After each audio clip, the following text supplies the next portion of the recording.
The next speaker is somebody that when Derek and I started talking about this, putting on this event, he came to my mind instantly. He's somebody that really bucks the traditional GOP image. We always hear old white guys. Well, he acts a little older, but and I don't know if you guys were able to see him on Piers Morgan, but Piers Morgan is no longer on TV now, so that's saying a lot for this next guy. He's somebody that has gone to Oklahoma City and has stayed true to his campaign promises. His rhetoric is actually things that he puts into practice. He is somebody that has been sometimes the only person in the Senate to fight for limited government and individual freedom. That person is Senator Nathan Dahm.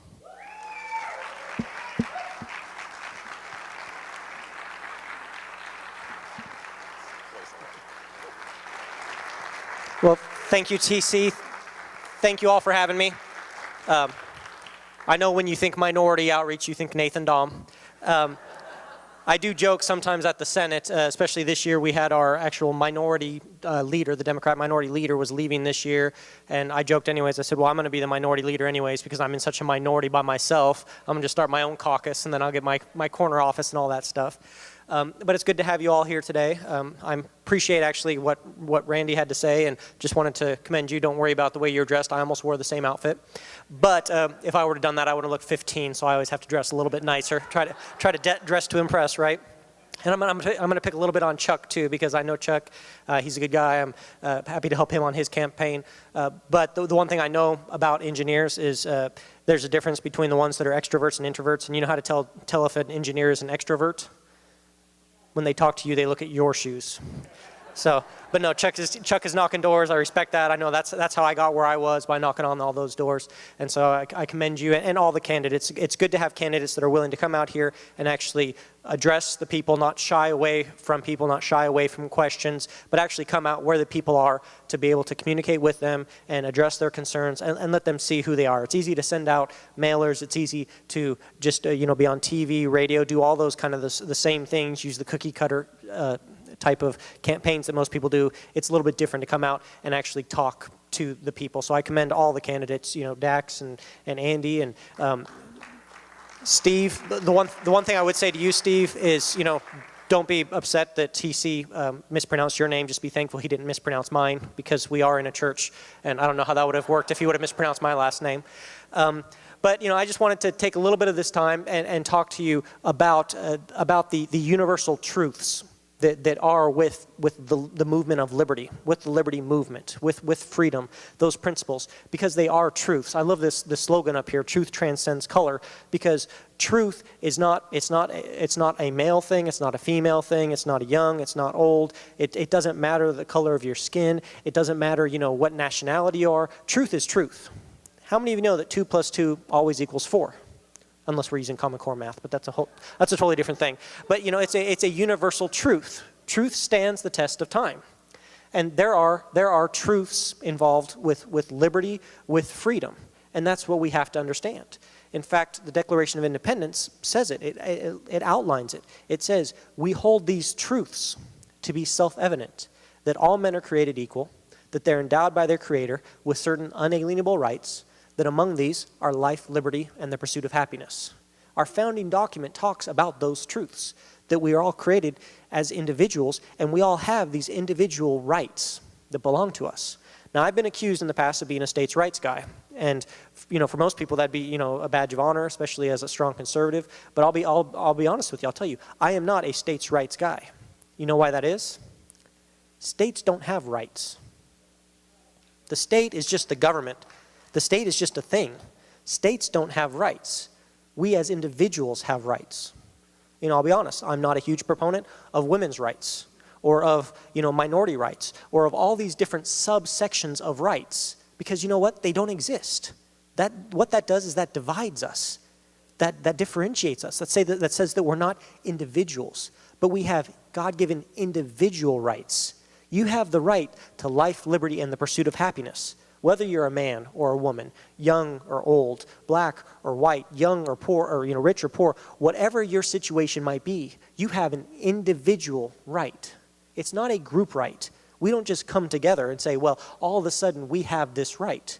We don't just have a right to self-defense as written in the Second Amendment because we came together as a group. No, we have a God-given inherent right to protect ourselves. Whether it's with a firearm, a knife, a club, a rock, if somebody is coming to take your life, you have a right, a God-given inherent right to protect that life. If someone is coming after the life of your family member, you have a God-given right to protect that person. It doesn't matter if you're a man or a woman. It doesn't matter what your situation might be. You have an individual God-given right to protect yourself. And that's what we have to understand. That's why we can't, it's great that we are trying to reach out to minorities, to those that are disenfranchised, those who historically have not been involved in the liberty movement, in the freedom movement, but we have to make sure that we have the message right, that they see that this is about rights that are given to them, not by government, but by God. Because let me ask you something, what would the government be without people? A bunch of empty buildings. What would the state of Oklahoma be without people? Just arbitrary borders and empty land. The Oklahoma Constitution says it great. It says all political power is inherent in the people. It comes from the people first and foremost. What is in the Constitution? It says all legislative power herein granted.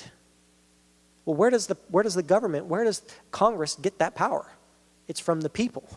People have rights, and we have given the government certain powers to operate on our behalf. We've endowed them with powers.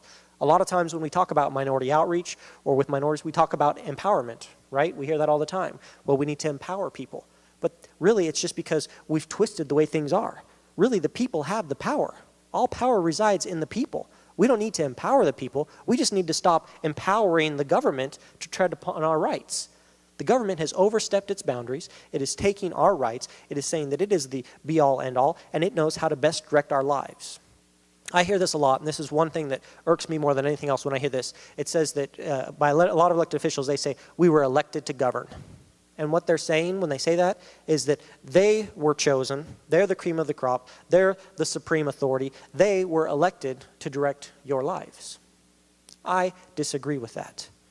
They were elected to represent you, to serve you. What does our Constitution and our Declaration say? What does the Declaration of Independence say? Why governments are created? It says to secure our rights, governments are instituted among men. That's why we elect people to office, to secure our rights, our God-given individual rights. We elect people to protect those rights. We give them the power to protect our rights. So when we talk about empowerment, that's what we need to realize, is that we need to empower people to represent us to protect our rights, not empower the government to try and direct our lives, not empower the government to give back some of the money that they have taken to us, but to empower people that will keep the government out of our affairs. Because I believe whether you're a man, a woman, black or white, Hispanic, rich, poor, Asian, whatever your situation might be, whatever the exterior might be that differentiates us, you are still an individual person with God-given rights who I believe has the natural capability to pursue happiness and make what decisions are best for you without infringing upon other people's rights. I believe that. I believe that everybody has that power and capability within them. So that's what when we talk about empowerment, that's what we need to get back to. We need to empower people to take responsibility for themselves, to get the government out of their affairs. I believe in limited government.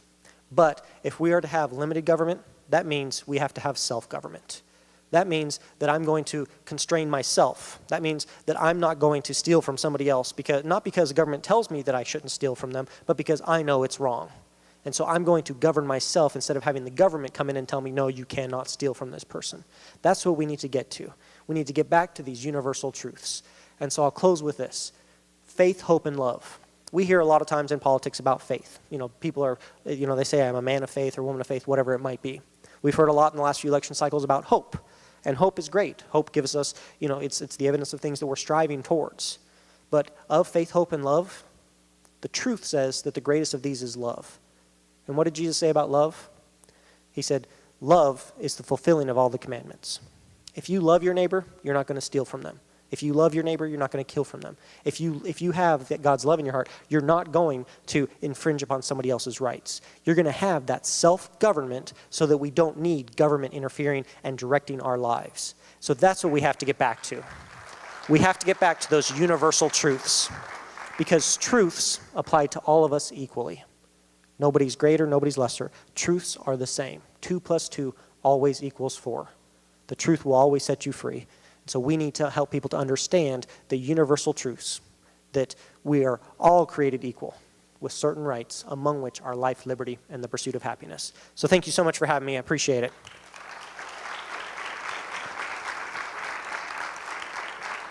Josh.